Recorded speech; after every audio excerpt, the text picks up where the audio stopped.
Welcome back. Today, we're diving into a topic that's really close to many of our hearts: finding love and getting married after divorce. It's not the end of your story, it's more like a plot twist that leads you to a deeper, more meaningful connection. Yeah. So, we're talking about how to heal, move forward, and open up to love again, right? I'm really curious. What do you think is the biggest fear people face when re entering the dating scene after divorce? Oh, definitely. It's the fear of trusting again. There's this worry, almost like you're stepping into unknown territory, wondering if anyone could really see past your past and embrace you fully. Yeah, I get that. And there's also that gnawing question: will I ever find love again? It's heavy because it sounds like you're not enough on your own. Exactly, and that ties right into healing after divorce. You know, as they say, you can't start a new chapter if you're still reading the last one. It's about, rediscovering who you are beyond the previous relationship. Right on. Okay, so how long do you think someone should wait before diving back into dating? Since everyone seems different, right? That's the beauty and the challenge of it. There's no one-size-fits-all answer.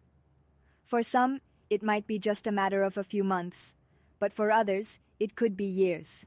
It's all about, reading your own feelings and signs. Like, are you looking for love?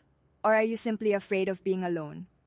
That makes sense. And then there's the question of moving on enough to, appreciate love for what it could be rather than what it was. But what about learning from past mistakes? What's your take? That's a big one. Look, your last relationship, no matter how it ended, is like a masterclass in what not to repeat. I always say you should write a love resume. Not like a boring list, but it's a fun exercise where you highlight your strengths and pinpoint areas for growth. It's like reviewing a game tape after a big match. Yeah, that's a neat analogy. Sure is. And I imagine a lot of folks might regret rushing back into dating without seriously mending those old wounds. Do you think you can truly heal while you're dating? Or should you take a breather first? Well, it can be like trying to eat a meal while you're still starving. You might rush it and not really savor or heal properly. Honestly, sometimes it's better to take that one-on-one time with yourself. It's like, getting to know your own tastes before inviting someone else to the table. Exactly. Speaking of getting to know yourself, rebuilding self-confidence and self-love is key, huh? Absolutely. And there's something magical about those solo dates. Taking yourself out, treating yourself well, and realizing that your worth isn't defined by a relationship status. Confidence is truly the most attractive quality you can bring to any partnership. I totally agree.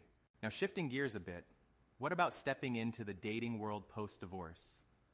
What should you really be looking for in a partner these days? Great question. It's all about clarity, knowing what you want now, which might be entirely different from what you thought you wanted before. You have to be clear about your must-haves and what's simply a deal breaker.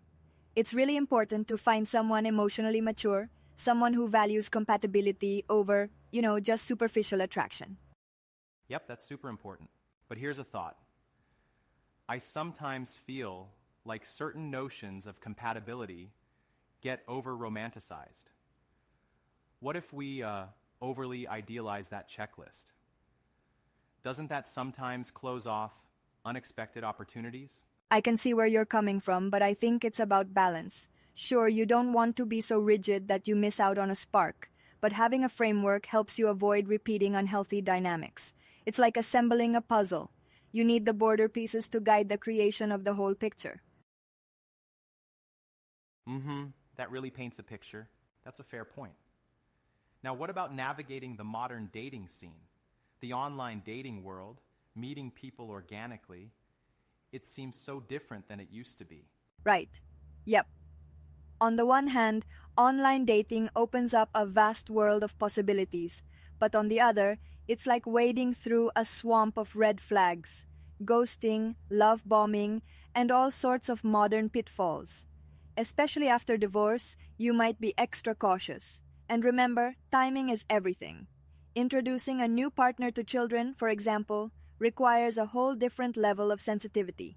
Yeah, that part can be really tricky. Absolutely. I mean, blended families and setting boundaries with an ex are topics in their own right. It really takes a careful, thoughtful approach. Exactly. And then, once you start building a new relationship, there's the art of taking things slow, avoiding that rebound rush. It's crucial not to just replace one relationship with another without the proper foundation. Agreed. Let's be real for a minute.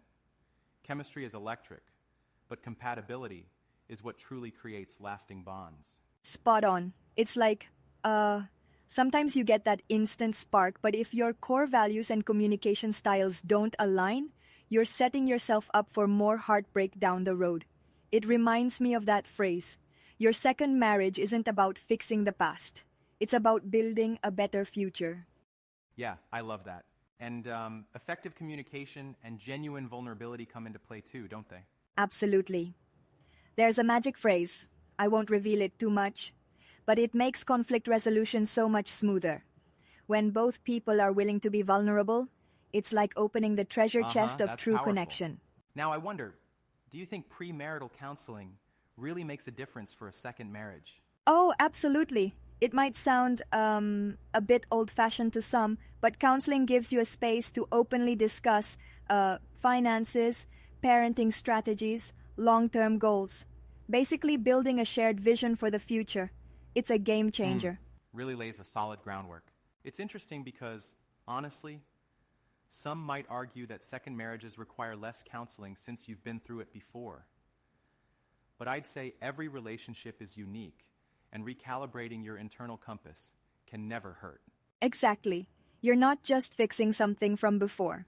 You're building something entirely new. And speaking of new beginnings, I love how this journey is filled with real-life success stories. People who found profound love after divorce, proving that heartbreak isn't a dead end, but rather, the start of another compelling chapter. Yeah, that's so uplifting. Those stories really remind us that love doesn't have an expiration date, and that, with time, healing, and self-discovery, you can indeed open your heart to something extraordinary. Absolutely. And if there's one thing to take away, it's this. Never let your past define your future.